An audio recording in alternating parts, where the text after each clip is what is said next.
everybody, and welcome back to another Kings of War battle report. I'm Visibly Riley, and today we have Empire of Dust versus the Northern Alliance. This battle was fought at 2250 points, and the scenario was Invade. As many of you know, it's always difficult to ask for money, and a friend of mine, Dan Miner, has recently started a GoFundMe page for my personal air travel to and accommodations to the US Masters. I've made it in the past and haven't been able to go. I've only been able to go once, and it was for Warhammer, and even then I had to have it paid for me, just because, I mean, we live in America and everything costs money. So I'm not super comfortable with asking for funds, especially on this page. I don't have a Patreon, for example, but at the end of the day, I realized that I want to be putting out a bit more content this year that isn't just battle reports, although obviously that will remain my focus, and I want to talk more about Kings of War as a whole, and to do that, I really need to get out there, and to get out there, I really need your help. So feel free to leave donations, anything helps. I'll put a link in the video description below, or if you're watching this from the Facebook links, I will start linking that in the Facebook description for this video. So with that unpleasantry out of the way, let's get into my opponent's army. First off, we have my opponent's army, or a rough approximation of it. I couldn't remember any magic items that... Oh, wait, no, I do. They had the scrying gem on one of these units. I'm not sure which one it was, but other than that, I don't remember any other items. I'm sure there were, but I don't remember them. Anyway, we have 4 regiments of Huskarls. Then we have 2 hordes of Ice Elementals, a regiment of Icekin Hunters, 2 hordes of Frostfang Cav, a Frost Giant, and 2 Scalds. As for my thoughts on this army, I think it's an interesting start to the Varangur theme, I guess. The only thing that the only things I outright don't like are the Frost Giant. I don't think it's worth it, and the Scalds. The Scalds could be really good, but honestly, I'd rather see Ice Queens and get that heal in here, especially with such a high number of Def 5 units, but that's just my thoughts on the army. And then I'd probably swap, if you're gonna run 1 Frost Giant, just find the points to make it Hrym, because it's Hrym is significantly better. So anyway, those are my thoughts. Moving on to the Empire of Dust. So the Empire of Dust list is pretty different from the Dragon Spam one I ran last time.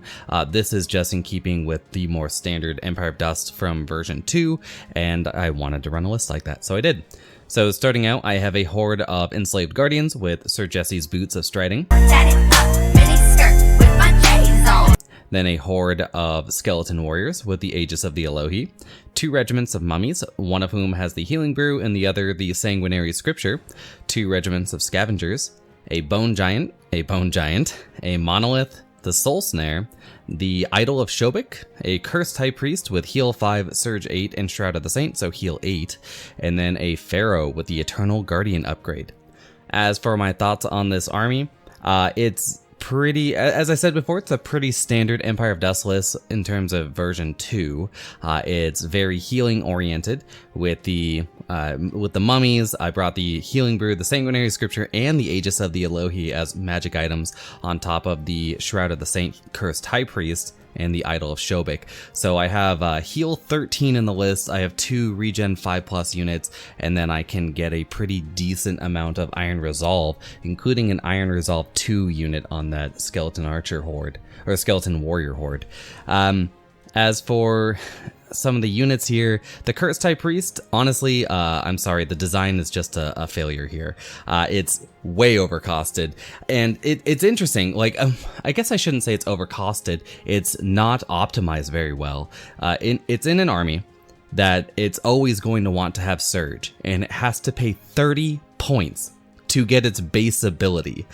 Without that, it's not like other wizards where you're gonna go, well, you know, what if I bring a healer here? That's not the way Empire of Dust works. You're always gonna want to have Surge on your Cursed High Priest, and even if you didn't, paying 85 points and then paying a further 35 points to get heal 5 is not worth it compared to other things that are out there. Compare it to the Ice Queen, compare it to the Iron Caster, to various other wizards, and I just go, this is bad. This is way overcosted.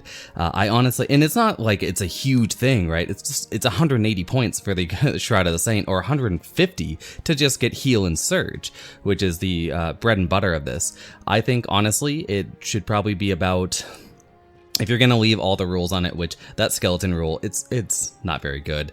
A lot of the army is skeletons. It's about like 70-75% of the list, something like that, off of just some napkin math. But it's still not everything, right? You're gonna want to heal mummies or a pharaoh or some of these other choices, and honestly, you're not gonna. Anyway, it's just not very good. I think that it should be about 100 points and come with Surge 8 at a minimum.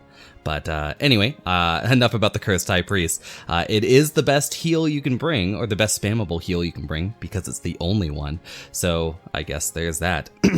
Moving on to the table setup. So as I said before, we were playing Invade. Invade is a very simple scenario. You're just trying to get your army across the center line to your opponent's half. The highest unit strength wins in the end.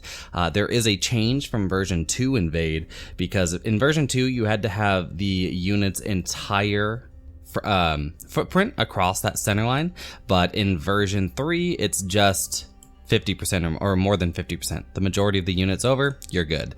So that's a pretty good change. And anyway, moving on, let's talk about the terrain. We're still a little anemic in my new setup in terms of playing games during the week, and that we don't have a forest. We don't have any forest templates.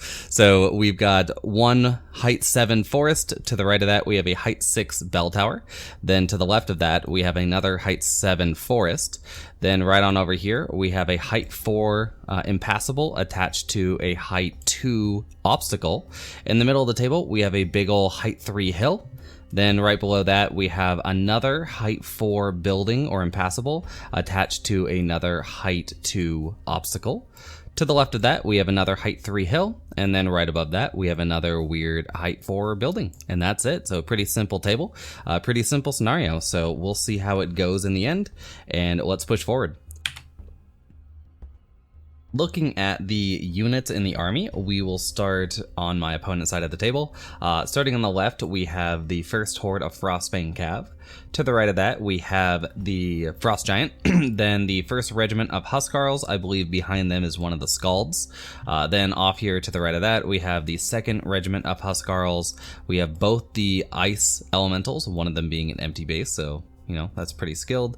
And then we have the third. I guess there's only 3 there's only 3 regiments of Huskarls. So anyway, back here, that's another regiment of Huskarls, and next to that is a Skald. Then to the right of that, we have a regiment of Icekin Hunters, and off here, finally, we have the last horde of Frostbane Cav. So let's get into the battle itself with turn 1.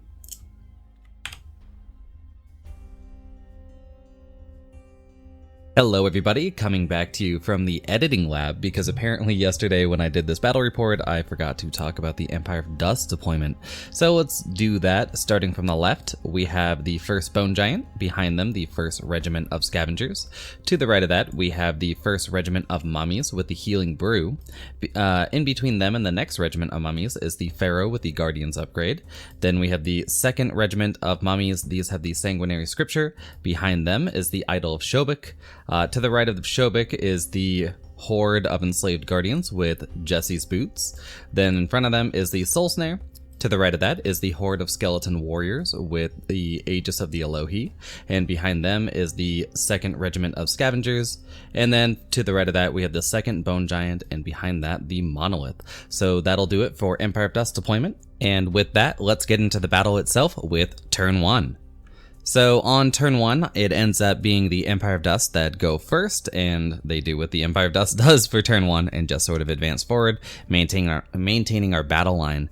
So yeah, I move forward as far as I can, which is for the majority 5. I've decided to keep my enslaved guardians back because they can see over my line of infantry here and really get into a charge if they want, along with the Idol of Shobek, because I want to have a maximum exposure of that Iron Resolve, even though my opponent has not a whole lot of extra range shooting, but they do have quite a bit of Icy Breath. So, you know, it's just good to have that Iron Resolve ticking. On the flanks, I move on the left flank, I move these scavengers forward to be adjacent to this wall or parallel to the wall, and that's a bit of a trap, a bit of an aesthetic trap where I'm like, yeah, it'll look cool. Something like that. But in reality, the birds should be a bit more like this. That way they can cover more area with their line of sight, especially as these Frostfang, even if they book it 14 forward, they're still not going to get out of the line of sight, and then they're going to be useless facing nothing. So there's no reason to do this besides the looks. So in the future, I'll try to fix that. I move this giant forward. It's just out of range of the wild charge ability, I think. It might be significantly out, but I made sure to measure that anyway. Always important with that new wild charge, especially with how popular I think Northern Alliance is going to prove to be. My other giant on the right side does move. This forest is falling apart, but I am 50% in the woods, I believe, granting me cover. So yes, this giant on the far right is 50% or maybe a little bit more in the forest here to grant it cover. That is still a thing in 3rd edition, along with my scavengers just keeping up the rear, because the plan here is that I can either push into the Frostfang if they push too far forward, or I could push into these archers because I'm already within charge range of them, even if they hit me with that frozen rule, and then I'll just take the birds and fly them into them. The monolith just moves behind the forest a little bit. It doesn't require line of sight for its shot, which I'm sure everyone knows by now, but it's a pretty good thing to just hide behind a giant forest, so that's the plan right now. I am slightly in the forest, so I can be shot, so I've sort of invalidated that, but I need to be able to pivot inward if I need to in the end, and then I'm also spreading that Inspire bubble out. So that's the Empire of Dust movement. And there isn't a lot else because I have no range with my gun. So we move into turn 1 for the Northern Alliance. I almost called them Varangur for a second there, but that's not till December. So the Northern Alliance just sort of advances forward. Off here on the left, you can see that the Frostfang have come around, and I think honestly they might have wanted to just shoot in and just take a flank charge from the scavengers. The scavengers are not going to be able to do anything, even with a flank charge, into Frostfang. So yeah, I think that maybe pushing deeper into my lines would have been better. But yeah, this is a fine move too. The rest of the left side, the giant stays back a little bit to be out of the charge range of my bone giant. I think my opponent fell for a bit of a trap here in that measuring those maximum ranges for surging, and that's just not super relevant. Generally speaking, with undead, you just don't want to give them a charge. So staying out of 14 inches of the giant is fine. Putting it at 14 and some change, making it so I could surge into you, but I'd have to if I want to get that charge off. So I think they're a little bit too far behind there. But the Huskarls have no problem with that and just advance forward and go charge me or don't. We don't really care. Just don't charge us with mummies, please. So that's the plan there. In the center, you can see my opponent moves forward a little bit. First off, we've got the Huskarls and the Frost Element, or the Ice Elementals, keeping a straight line. That's very important against undead because it stops little janky flank charges, but then breaks the line with these Ice Elementals here, which I find interesting. I'm guessing it's because my giant might have been able to charge. This die is probably marking that 14, but again, who cares? I'm gonna get charged by everything if I do that. So yeah, maybe a bit of a misplay. And then these Huskarls, because those Ice Elementals do not maintain the battle line, get a little gummed up and face off here to my left. And I think that if they're going to get gummed up and stay back here, they should be facing this way, right? They've dictated so much of their movement by this giant, they should probably be, I don't know, setting something up to fight it. So yeah, that's just my thought on the matter. Then we've got the Icekin Hunters deciding to declare a halt order, which they will need to be able to shoot out of this forest that they're in without granting me a cover bonus. So that's pretty good. And then the Frostfang just move forward a bit, making sure to throw out that projected threat. I think it hits into my skeleton warriors, but I'm not super worried about it. So, a pretty good move. Let's move on to see what happens. First off, we've got the in the shooting phase for my opponent. Those Icekin Hunters do decide to take aim onto my bone giant on the right flank, just trying to do at least 1 damage to get that frozen rule onto them, because those Frostfang Cav on the right actually moved within my 14-inch charge range, which again, I guess it threatens the skeleton warriors, but it's not that big of a deal. Might as well just be out of the giant's charge range since they have a better charge with that wild charge. But anyway, my opponent ends up doing 1 damage and getting the freeze effect onto me, so at least they've got that going for them. And with that, we move on to turn 2. So turn 2 for the Empire of Dust is again a bit of a positioning turn with a smattering of charges out there. So first off, on the left flank, I take my birds and I move them forward just to trap the Huskarls. In 3rd edition, this small positioning error with wanting to be adjacent or parallel to this wall has cost me 1 inch of keeping them out of the invade. And that's a bigger mistake than you might think, just because in 3rd edition, you don't disengage, obviously, when you don't do the bounce back in. So I can actually make it so when I'm tar pitting or jamming my opponent, as I would call it in this case, I push them just 1 more inch back, which is or could be super important.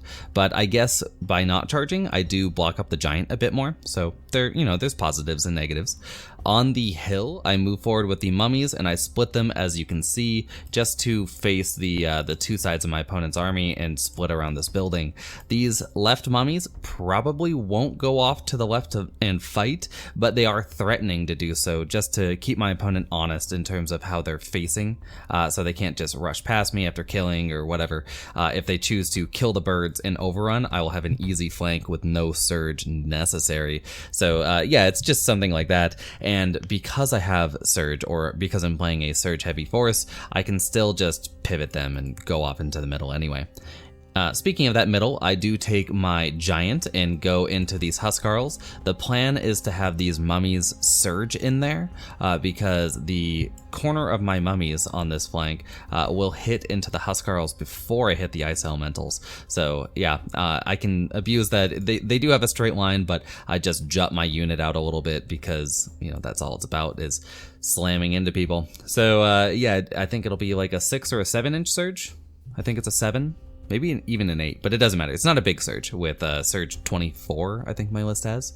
I move forward with the soul snare just a little bit. It's hiding in the shadow of these mummies and the skeleton warriors, but if my opponent wants to charge it, I guess they could with something. And or maybe they can't. Yeah, if these mummies go in, then they're gonna block up these ice elementals too. So I guess it is in fact protected. I do take my giant. It can charge into these icekin hunters just barely. So it takes that charge, goes into the front, and I decide to take my scavengers here and just charge into the Frostfang. Again, it doesn't matter if I do any damage. They don't have any thunderous to strip. They have no nimble or they have no flight to strip. So disorder doesn't matter, but it keeps them back, and in the current edition, it keeps them 1 more inch back, which is pretty good in the end. I do decide to keep these backline units backline. So the idea with the Enslaved Guardians is that if the Ice Elementals or whatever come in to fight my Skeleton Warriors, they will be hindered by this wall, since they do not have Strider, and then the Skeleton Warriors can either pivot to the right and open up the charge lane for the Enslaved Guardians, or I might be able to fit the Enslaved Guardians, period. But anyway, the wall will be irrelevant because I can just pop my Jays and hit them with those Wolf Grey 11s. So that's the plan there. I move forward with the Monolith because why not? I probably shouldn't have, because the Frostfang are easily going to kill off these scavengers, and the Monolith should be going this way by now. But I did what I did, so it happened, and onward to glory. With the surge going off onto the mummies into the Huskarls, they're in for a rough fight versus both those mummies and a giant, and it looks like, yes, indeed, I do 11 wounds to them, but I can only manage a waver, needing a 6 twice to kill them. And here is the end of turn shot. You can see the center combat goes about, how I thought it would, getting that waver. Still pretty good because only these ice elementals can charge into me, as these ice elementals actually cannot see the mummies, just barely. Maybe they can, maybe. That's weird. Anyway, so that ends up being a waver there.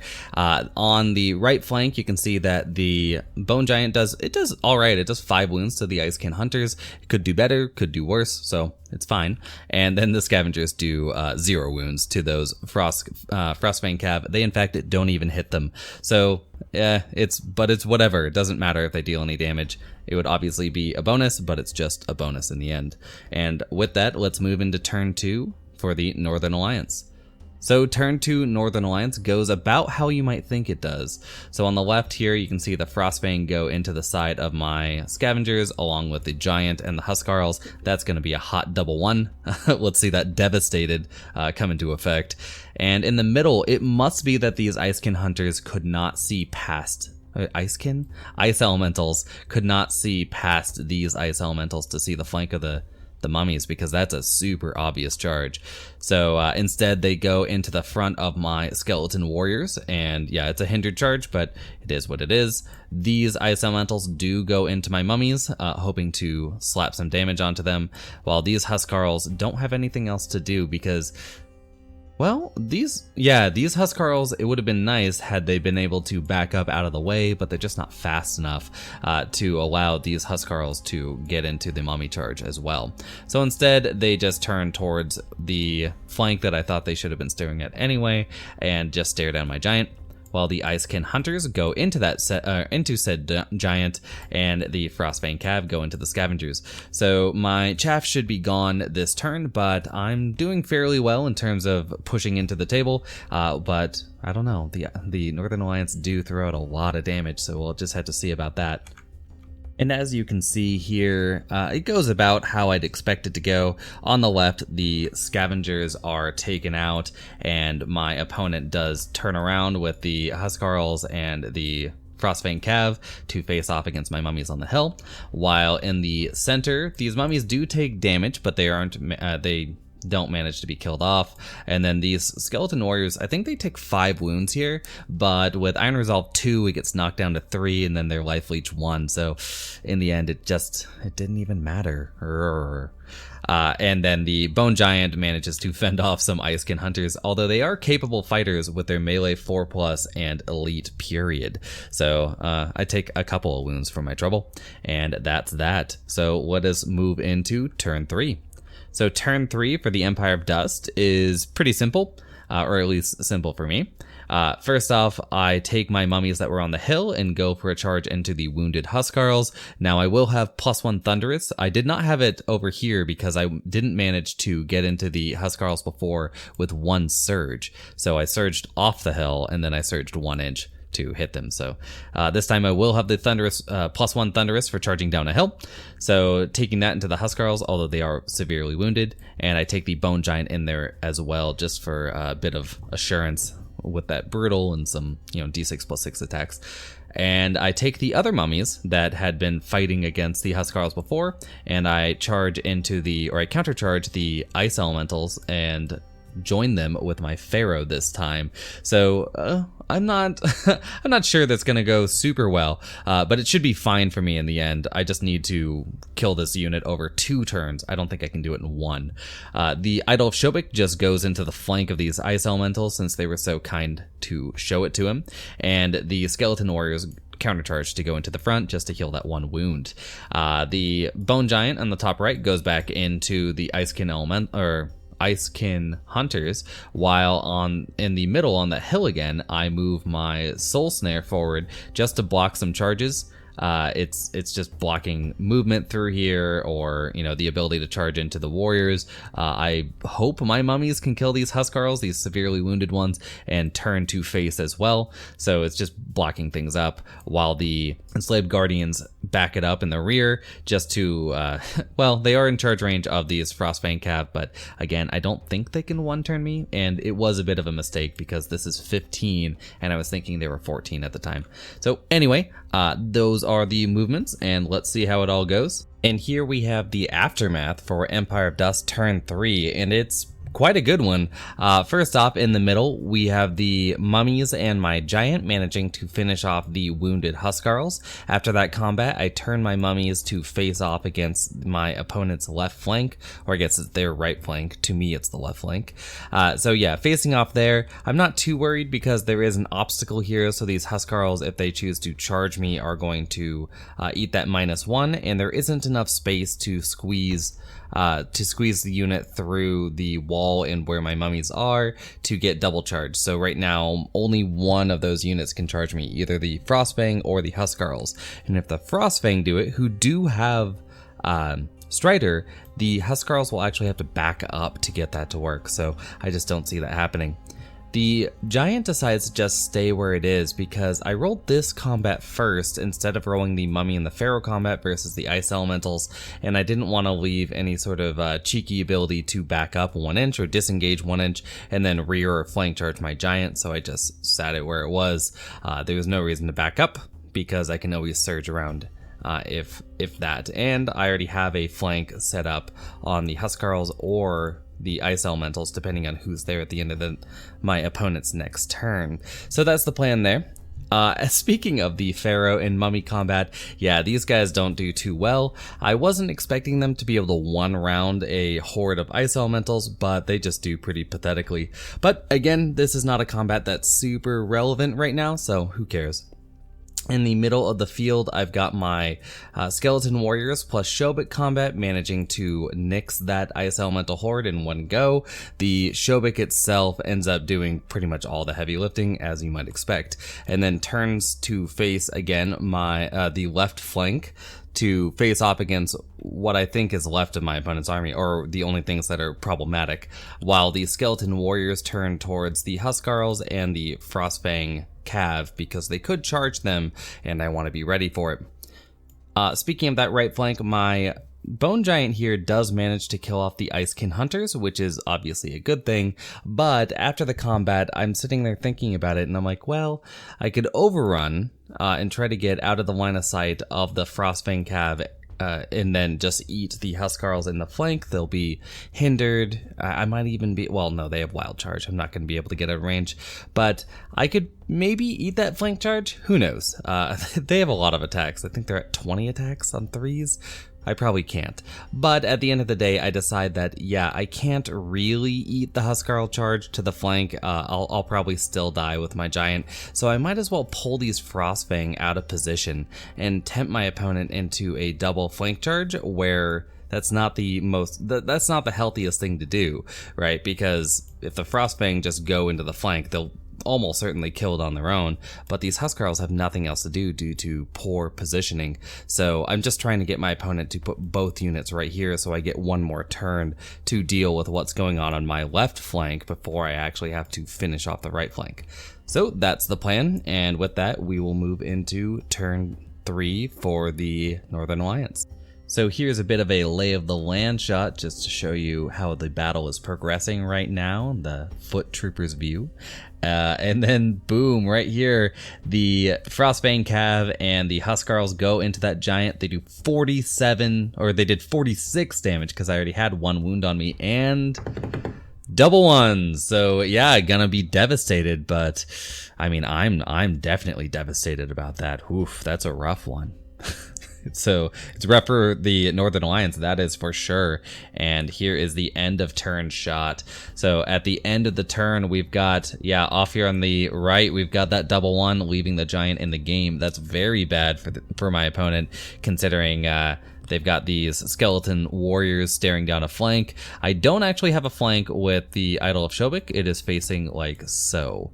I mean, I do have one, but not over here. So we've got that going for us. And then the Ice Elementals not only fail to kill off the Pharaoh, they only do like 2 damage to it. So, you know, 4+ melee units, sometimes they don't do anything. And right here, we've got the Enslaved Guardians. They end up taking 10 wounds from the Frostbane Cav, which I think is average, exactly.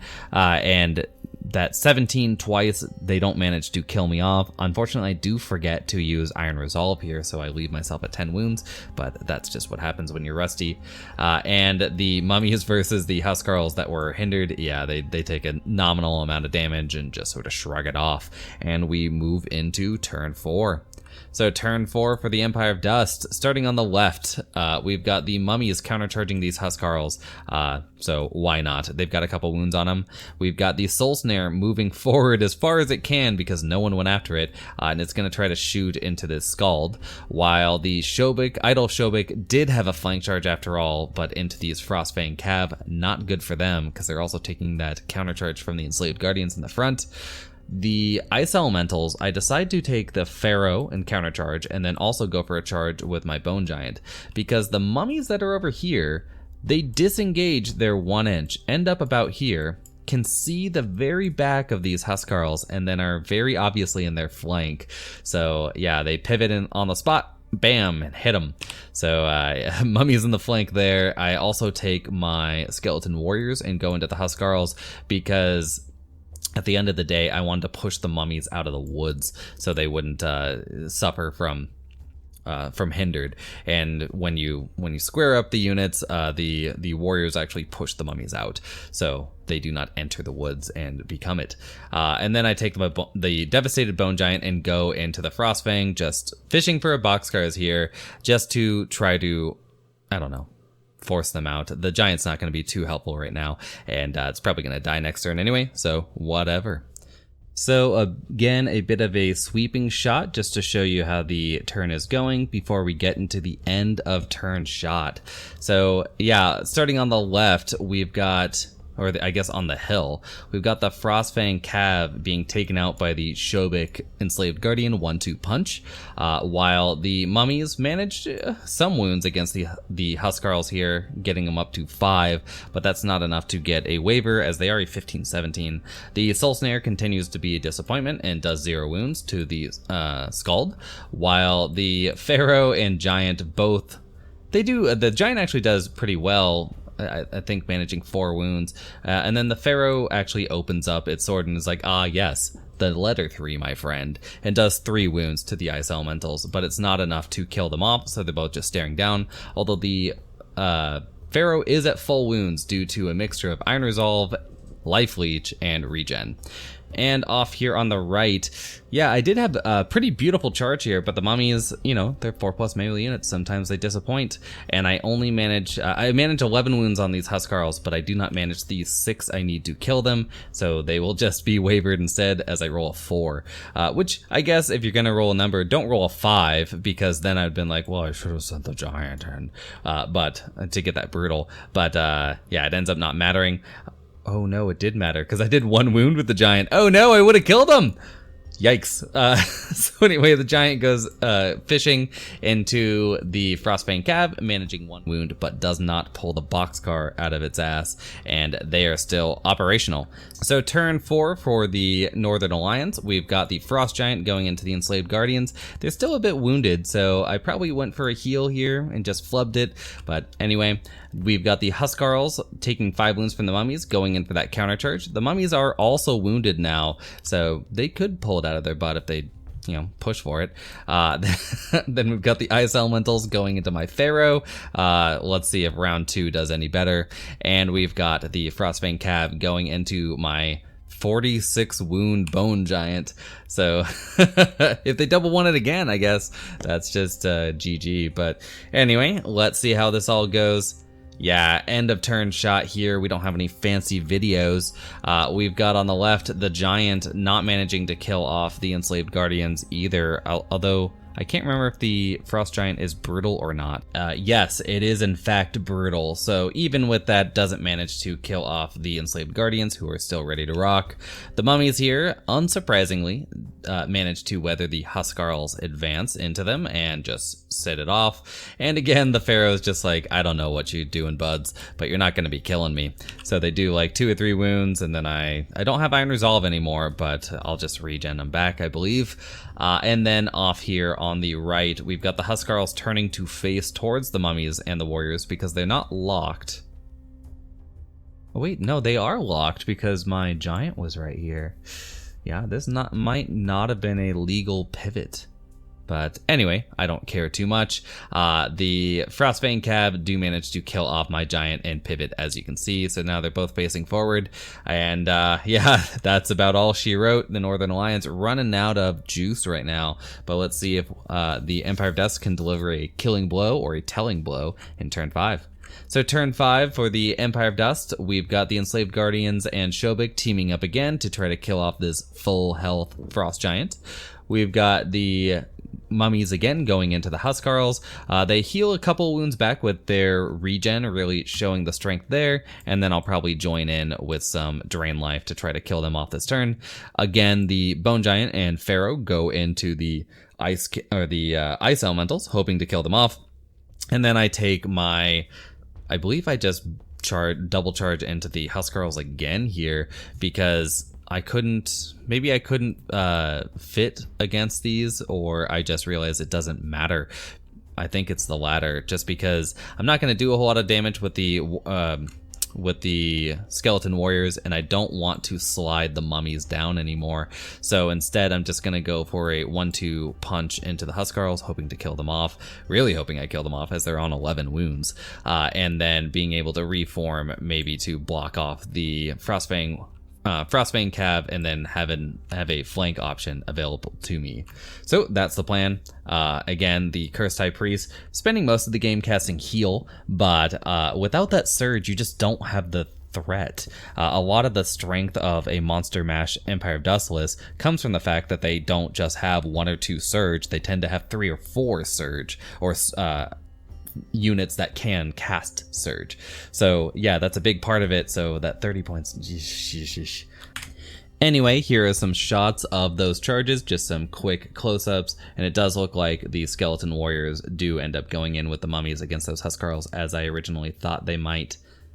And here is the end of turn shot. So it's not pretty for the Empire, or for the Northern Alliance. We've got the mummies on the left managing to kill off the Huskarls. The 1-2 Shobik Enslaved Guardian again proves itself to be a great combo, managing to one round that Frost Giant. We've got the Bone Giant and Pharaoh finally managing to kill off those Ice Elementals. Again, if this Scald was an Ice Queen, I doubt that would have happened, just because of the high amount of heal you can get on those things. So anyway, I do manage to kill them off, and then these mummies plus my skeleton warriors manage to kill these Huskarls off, leaving the only things left for my opponent being the Frostbane Cav right here, the Scald, and the Scald. With that, we managed to just call the game here, as there isn't a whole lot my opponent can do. I believe they did try the Frostbane Cav charge into my skeleton warriors. They just bounce off, and then I heal 1 wound back due to my Aegis of the Elohi. And I'm open to a flank charge here. I can turn around with my Bone Giant turn to... With that, we managed to just call the game here, as there isn't a whole lot my opponent can do. I believe they did try the Frostbane Cav charge into my skeleton warriors. They just bounce off, and then I heal 1 wound back due to my Aegis of the Elohi. And I'm open to a flank charge here. I can turn around with my Bone Giant turn to... I should not have done this combat first. I should have done this one. So the Bone Giant apparently turned to fight the unit that's now dead, or the 2 units that are now dead, while Shobik actually turned all the way around along with my Enslaved Guardians. So I probably won't kill the Frostbane Cav next round, but I can kill them the round after that, and I have heal 13 coming in to make it so those skeleton warriors might be able, or make it so the skeleton warriors might be able to hold off for another round along with that drain life heal. So with that, that's the end of the game. It ends up being a pretty easy victory for the Empire of Dust, although that doesn't say too much for my opponent, as the dice were with me in that double one there. I will say that I still think the Devastated rule doesn't really do anything. I'm not sure why it's in the game. It's a step in the right direction, but it seems like a weak half measure to me. If you're going to have the double one problem, just solve it by saying you're wavered. But anyway, that's me. I think that's fine, and hopefully, if you disagree, you'll write so in the comments. And until next time, bye.